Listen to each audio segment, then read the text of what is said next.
18 horas. É momento de oração.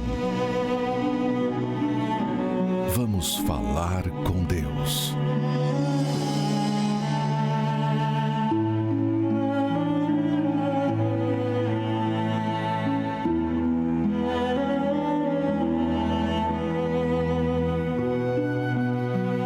Meu Senhor Jesus, desde o tempo de Salomão, unimos a fé com esta pessoa que está desenganada, esta pessoa que recebeu o diagnóstico de uma doença incurável, esta pessoa que está sendo vítima desta pandemia, do Covid-19, esta pessoa que perdeu um ente querido ou está sem qualidade de vida por causa de uma dor crônica, um mal-estar que não se consegue diagnosticar e em meio à pandemia não se consegue tratar do seu caso e ele não dorme, ela não consegue se concentrar, ele não descansa, ele não consegue fazer nada, a vida dele está parada, está parado.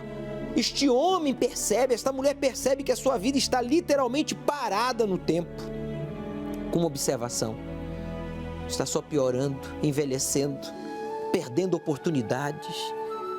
Meu Deus, por favor, dá um sinal para ele, dá um sinal para ela, usa esta água agora, arranca essa dor, esse tumor, essa infecção, essa bactéria, este vírus maldito, seja a Covid-19 ou um outro vírus, cura, Jesus. O Senhor é Deus e o Senhor disse: os impossíveis para os homens é possível para Deus. Eu creio. Levante, amigo, o copo com água, assim como eu toco com este copo na cruz vazia, símbolo da vitória sobre a morte, o pecado, a injustiça, as doenças. Toca a Deus em todos que oram comigo. E você que crê, diga: eu creio. Então beba e receba a resposta de Deus à nossa oração. Coloque a mão sobre a dor, o tumor, a infecção e diga: todo mal, ceia! Respire profundo, abra os seus braços, entregue-se a Ele. Foi Ele que livrou você da morte. Você vai dar testemunho para sua família, amigos e até inimigos verão você feliz, saudável. Meu Pai, eu oro por todos que tomam a decisão de se batizar nas águas. Neste domingo, ainda esta semana, mesmo em meio à pandemia, ele vai se batizar e vai abandonar a vida dos vícios, das drogas, da bebida alcoólica, dos jogos de azar, da pornografia. Este homem, esta mulher, este jovem que diz: eu quero andar com Deus. Então diga: eu vou me batizar nas águas. Em nome do Senhor Jesus. Amém. Graças a Deus.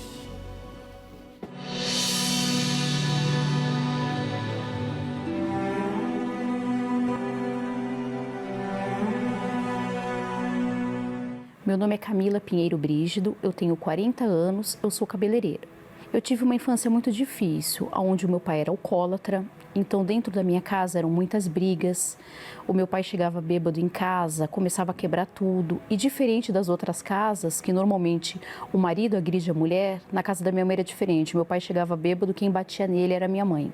Só que eu tinha um ódio tão grande dentro de mim que eu não conseguia olhar para ele. Então ele tentava me agradar. Eu lembro de uma vez que nós tivemos uma discussão e eu fiquei 8 meses sem falar com ele. Eu entrava em casa, eu nem olhava na cara dele. Ele me dava bom dia, me dava boa tarde. De repente, o meu pai ficou doente. Ele descobriu que ele estava com uma cirrose. E pouco tempo depois, ele foi internado e o meu pai morreu muito rápido. O meu pai ele veio falecer no dia do meu aniversário de 15 anos. Então, eu não tive nem oportunidade muito de me aproximar dele, porque quando eu comecei a lhe dar essa oportunidade, ele veio a falecer. Então, aquele negócio que eu falava, poxa, a bebida é muito ruim, eu comecei a levar a bebida para mim também. Na minha adolescência, quando eu tinha 15 anos, eu comecei a fumar, eu comecei a beber, eu ia para baladas. Eu me recordo de um dia que eu estava na casa de uma amiga e não tinha bebida alcoólica na casa dela. Ela falou assim para mim: eu tenho álcool aqui, álcool de limpar a casa. Nós colocamos groselha e bebemos aquele álcool. Quando eu completei 18 anos, eu engravidei do meu marido. Então, o meu marido, que era uma pessoa boa, quando a gente namorava fazia de tudo, era um cavalheiro, do dia para a noite ele se transformou. Ele passou a beber todos os dias, ele não parava mais em emprego. Nós passamos a ter uma situação financeira muito difícil. A minha filha era uma criança extremamente nervosa, ela vivia doente. Eu terminava de dar um remédio para ela, ela já começava em outro. E a minha sogra, ela já participava, ela já frequentava a Igreja Universal. Ela já havia me convidado outras vezes. Eu falava, não, nessa igreja eu não vou. Porque eu ouvia se falar muita coisa. Eu ouvia falar que o bispo era ladrão, que o bispo roubava, que na Igreja Universal as pessoas tinham que dar tudo que tinha e o que não tinha. Então eu tinha um certo preconceito. Só que como eu já estava numa situação, eu já não tinha nada, eu não tinha mais nada a perder, eu falei, vai ser a última porta que eu vou bater. Se der certo, der. Se não der, eu também não tinha nada a perder.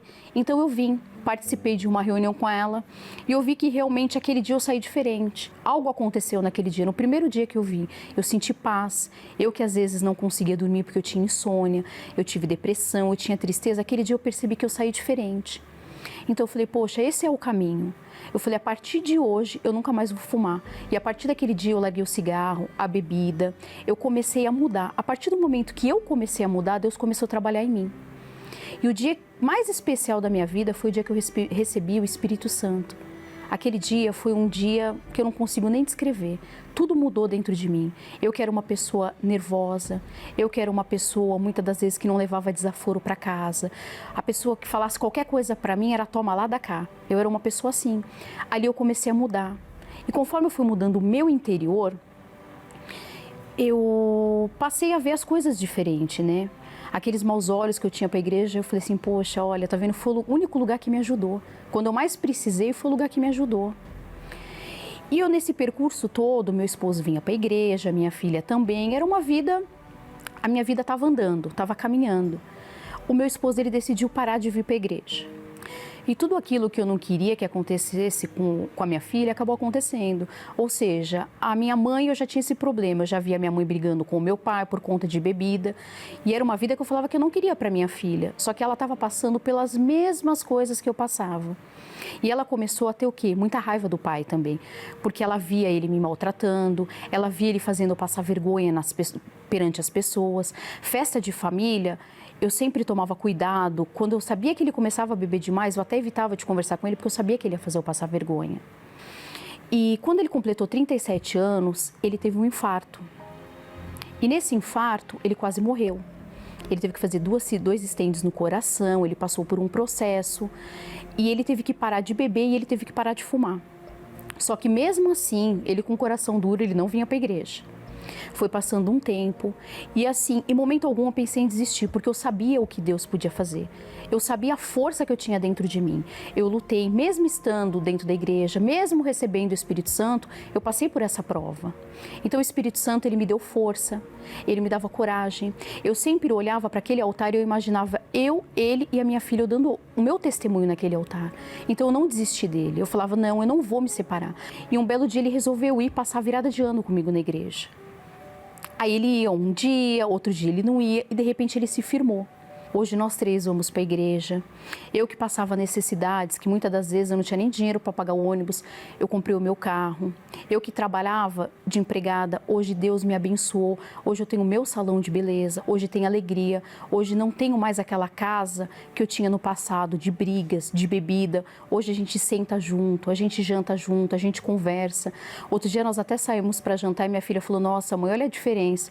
Hoje a gente sai sorrindo, a gente volta sorrindo. Não tem mais aquele problema da bebida, que eram brigas e mais brigas. Na Igreja Universal, eu aprendi a agir a minha fé. Eu aprendi que chorar não resolve os problemas. Porque muitas das vezes eu chorava e falava, poxa, cadê Deus?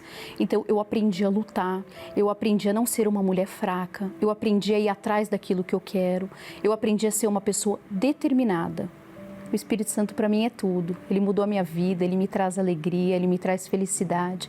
Eu não trocaria o Espírito Santo por nada nesse mundo. Você tem um familiar viciado, depressivo, agressivo. Você está aí agora pensando no divórcio, em sair de casa, ou colocar para fora de casa este filho rebelde, esse irmão que não reage. Isso não vai resolver o problema. A senhora Camila decidiu buscar o Espírito Santo. E buscando o Espírito Santo, o seu marido foi liberto, transformado, e toda a sua família hoje está abençoada, salva. Qual foi o segredo da senhora Camila? Focar não no marido, não nos filhos, não no trabalho. Porque veja que, assim como o pai dela tinha problema de vícios e vivia desempregado, o marido também passou a ter os mesmos problemas. Por isso ela ficou depressiva, agressiva. Resolveu o problema? Não, agravou. Mas ela decidiu focar no Espírito Santo. Domingo agora nós vamos iniciar o jejum de Daniel. As portas do Templo de Salomão estão abertas ao público, meu amigo, para que você venha buscá-lo, porque o Espírito Santo é o único que pode lhe fazer... Leia aí em voz alta. Coloca em tela cheia, por favor, Gabriel. Para você o quê? Ser perseverante. Se você não é perseverante, você não vai ver o cumprimento das promessas de Deus. Então, decida-se focar no mais importante, que é a sua salvação, que é o batismo com o Espírito Santo. Porque é necessário que isso aconteça primeiro, mas o fim não será logo. Está muito perto de chegar uma era de poder, dor e sofrimento. E sucede o arrebatamento da noiva do Senhor Jesus. Eles estão aí com um projeto que se chama Agenda 2030.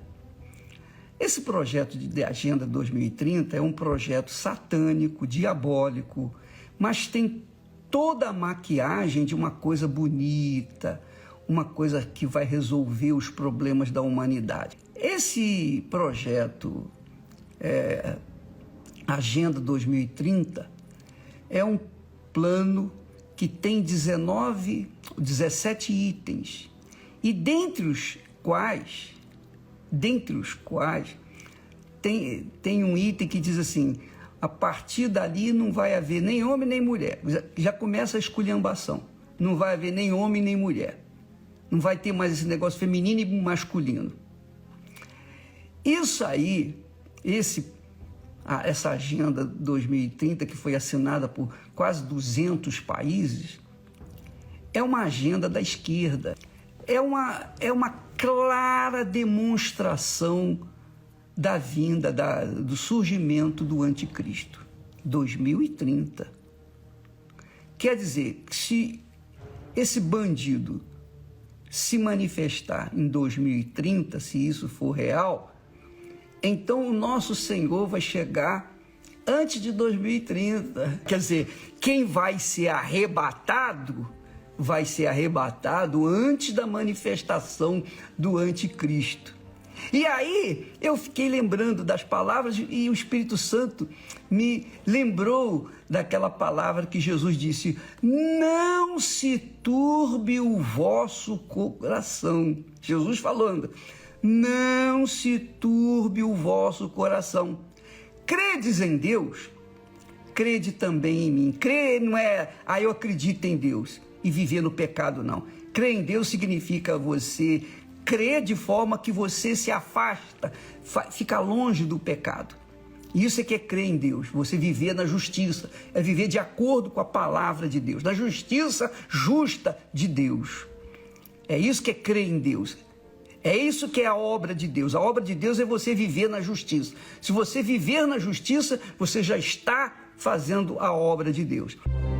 Precisamos manter a chama da justiça, misericórdia, fé e do amor às almas acesa, para que o nosso candeeiro não se apague e estejamos prontos para a vinda do nosso Rei.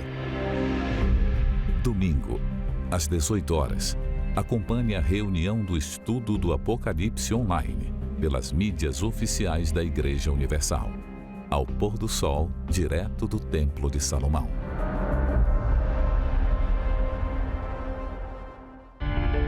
Comecei de ajudante, depois cortador, mas o dinheiro vem e embora. Fui ameaçado a despejo, então a tortura é grande, né, dentro da gente. Meu nome é Severino Rodrigues de Souza, eu sou empresário no ramo da marcenaria. Vim lá do Nordeste para cá, Pernambuco, um lugar meio difícil na parte financeira lá. Aí vim para São Paulo, né? Cheguei aqui em 79. Aí comecei a trabalhar, né? Aquele jovem que sempre sonha, né? Quer ter um futuro bom, mas muita dificuldade, muita luta, trabalhando ali no Brás. Só que o dinheiro que eu peguei lá onde eu trabalhei, que eu saí de lá, o que deu para comprar foi o quê? Um fogão, uma geladeira e um armário, né? Um guarda-roupa. e pagando aluguel e com ameaça, porque atrasou o aluguel, a gente não dormir direito, né? A gente saber que tem conta para pagar, o aluguel, a gente que é responsável, que sempre trabalhou, que gosta das coisas certinhas, então era uma vergonha a gente estar com o aluguel atrasado, né? Porque a gente queria dar o melhor para o filho da gente, eu tinha uma bebezinha, né? E às vezes faltava leite para ela, né?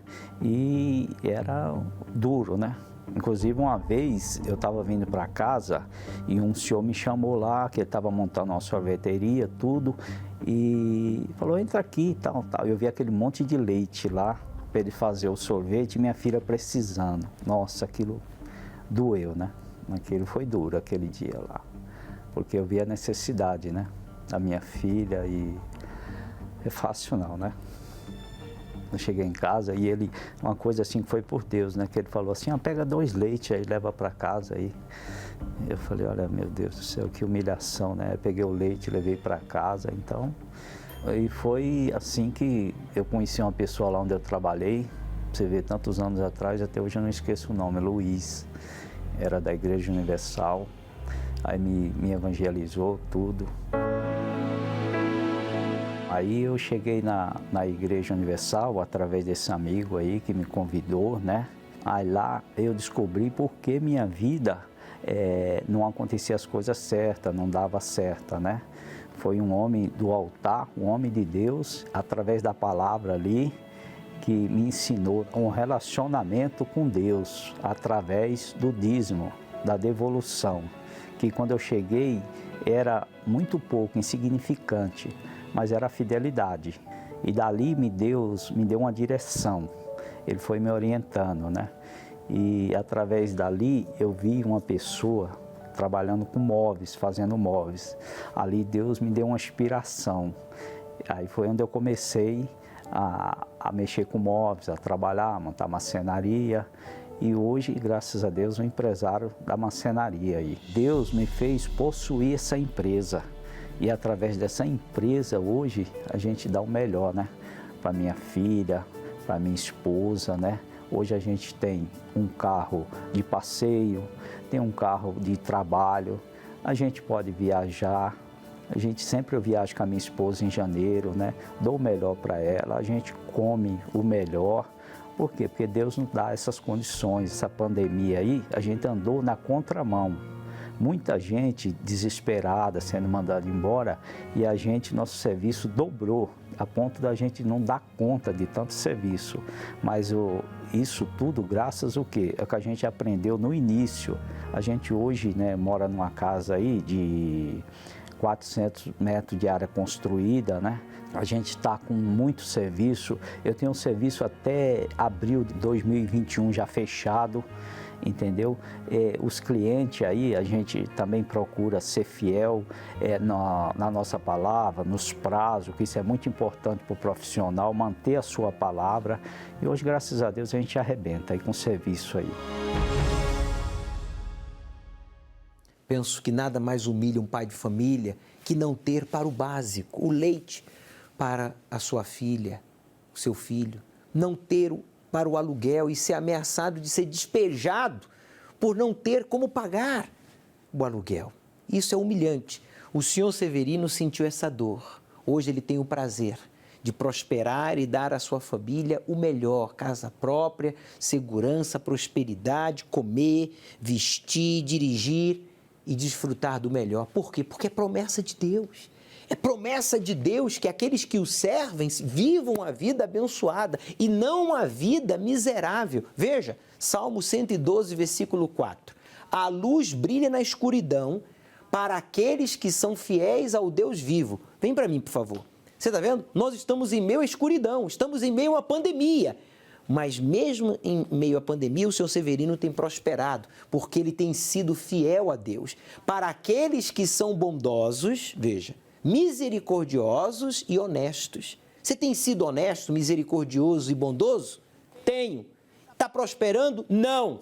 Por quê? Está faltando, fidelidade. Seja fiel a Deus. Aí você vai arrebentar. O devorador vai ser amarrado e você vai começar a prosperar. Mesmo em meio à pandemia, eu desafio a você A você que diz, olha, eu tenho sido misericordioso, honesto, bondoso, mas eu tenho tocado nas primícias. Pare de tocar no que pertence a Deus. Leve para o altar o que pertence a Deus. E você vai ver que o mal não vai poder mais tocar no que pertence a você. Meu nome é Cláudia, tenho 49 anos, sou formada em pedagogia, estou fazendo a pós-graduação de psicopedagogia e alfabetização em letramento. Eu tinha um preconceito referente aos evangélicos. Eu não aceitava mudar de religião, eu não aceitava ouvir falar de igreja evangélica, principalmente da Igreja Universal. Por quê? Porque na Igreja Universal a gente se ouvia falar muito mal dos pastores. A gente ouvia falar muito mal do que eles faziam dentro da igreja. Eu era católica, então assim, para mim, eu jamais aceitaria mudar de religião, mudar de igreja. Eu tinha o conceito de que eu era católica, nasci católica, ia morrer católica. Mesmo com todo o sofrimento que eu tinha, como eu sofria bastante, eu frequentei, eu já cheguei a buscar soluções em outras igrejas, cheguei a buscar soluções até mesmo no centro de macumba, que eu fazia trabalho para poder amenizar aquela dor. Eu rezava terço, eu frequentava as missas frequentemente, era todos domingo, eu estava lá firme, buscando essa solução. Até uma vez eu fui fazer, fui no centro e o pai de santo me falou que eu tinha que tomar banho de sal grosso. Aí eu fiz tudo o que ele me mandava fazer, eu fazia. Como eu era atormentada, por esse mal, eu não dormia à noite, eu não saía sozinha, eu tinha a síndrome do pânico, Eu era uma pessoa assim, praticamente louca, até que chegou um dia que o meu ex-marido, no caso, ele queria me internar. Porque eu não dormia, mesmo tomando o remédio para dormir, eu não conseguia dormir, de tanto que era a minha perturbação. Foi aonde eu fui para a igreja. Me convidaram para ir em uma igreja, mas até então não sabia qual igreja. Mas me falaram que nessa igreja iria solucionar o meu problema. E eu peguei e fui para a igreja, mas até então eu não sabia que era a Igreja Universal. Aí chegando lá na igreja, eu ouvia, o pastor, tudo que o pastor pregava, eu procurava fazer. Tudo que era dito ali, eu procurava saber. Tanto é que quando eu cheguei na igreja, eu cheguei carregada. Eu cheguei lá escorando nas paredes, porque eu não conseguia andar de tão mal que eu cheguei. Então, assim, ali depois que eu fiquei sabendo que era a Igreja Universal, eu odiava a Igreja Universal. Eu odiava o Bispo Macedo, não podia ouvir a voz do Bispo Macedo. E mal sabia eu que eu estava dentro da instituição universal. E foi aonde tudo começou. A minha libertação, a minha cura, foi tudo dentro da Igreja Universal. Eu nasci de novo, depois que eu fiz toda essa corrente, fiz toda a libertação. Aí Jesus veio, me limpou, me libertou. Então eu fui liberta, eu batizei nas águas, eu fui batizada com o Espírito Santo, Deus me curou. Hoje eu durmo bem, eu não tenho problema de saúde. Hoje eu não tenho nada mais, nada mais. Hoje eu tenho vida mesmo, vida com Ele. E assim, eu agradeço muito à Igreja Universal o que Ele me deu hoje. A oportunidade, de conhecer o Senhor Jesus. Hoje eu posso dizer que eu vivo uma vida feliz, um casamento abençoado, os meus filhos abençoados.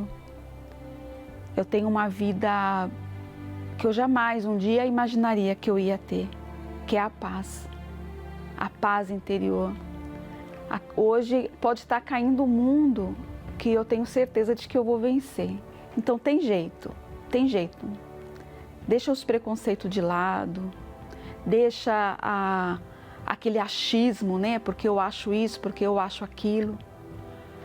Então assim, Deus, Ele está pronto para te abençoar, para te ajudar. É só a gente querer.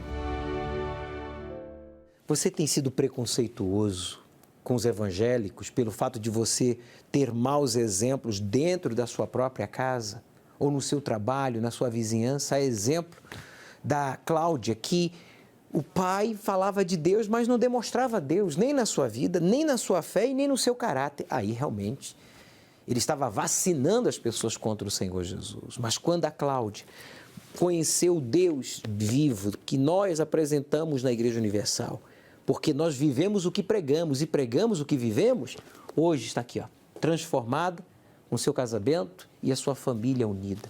É isso que acontece quando você foca no mais importante, que é o Espírito Santo. Não fica olhando para ninguém, não.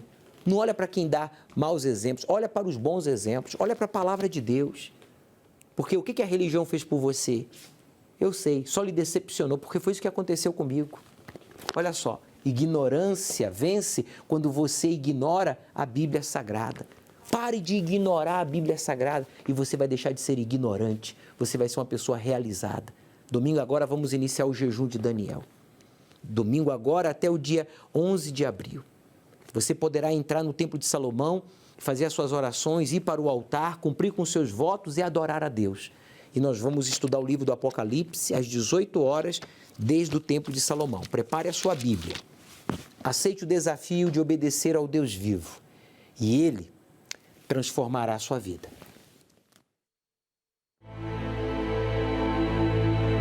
A Bíblia é clara.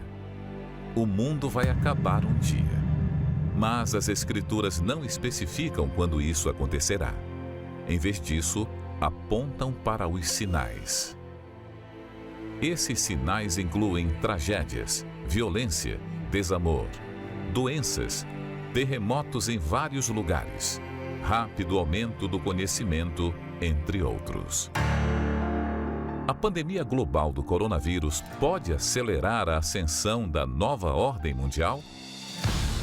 Não podemos afirmar com certeza, mas muitos especialistas defendem que, após todos os problemas causados pela pandemia, em vez de falar em recuperação, o que implica um retorno a como as coisas eram, deve-se falar em projetar uma nova direção para a civilização tomar.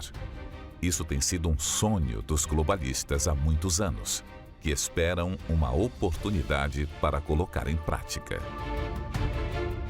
Outro sinal necessário para uma interpretação literal do livro do Apocalipse é o tipo de rede econômica global, tanto de comunicações quanto de finanças e alianças políticas, que poderia viabilizar um governo mundial, como agora no século XXI. Quando você lê no livro do Apocalipse sobre um poder mundial e que cada pessoa teria uma marca, percebe que 50 anos atrás isso seria inimaginável. Hoje, no entanto, seria facilmente colocado em prática. Se vai acontecer logo, não sabemos. Mas podemos afirmar que qualquer um que creia nas Escrituras Sagradas deve observar atentamente e não desprezar os sinais que hoje vê, pois não sabemos o dia e nem a hora. Porque assim como o relâmpago sai do Oriente e se mostra até o Ocidente, assim será também a vinda do Filho do Homem. Não haverá avisos, apenas os sinais. E quando ouvirem de guerras e revoluções, não se assustem. Porque é necessário que isso aconteça primeiro. Mas o fim não será logo. Vão se levantar nação contra nação e reino contra reino. E haverá em vários lugares grandes terremotos e fomes e pestilências. Haverá também coisas espantosas e grandes sinais do céu.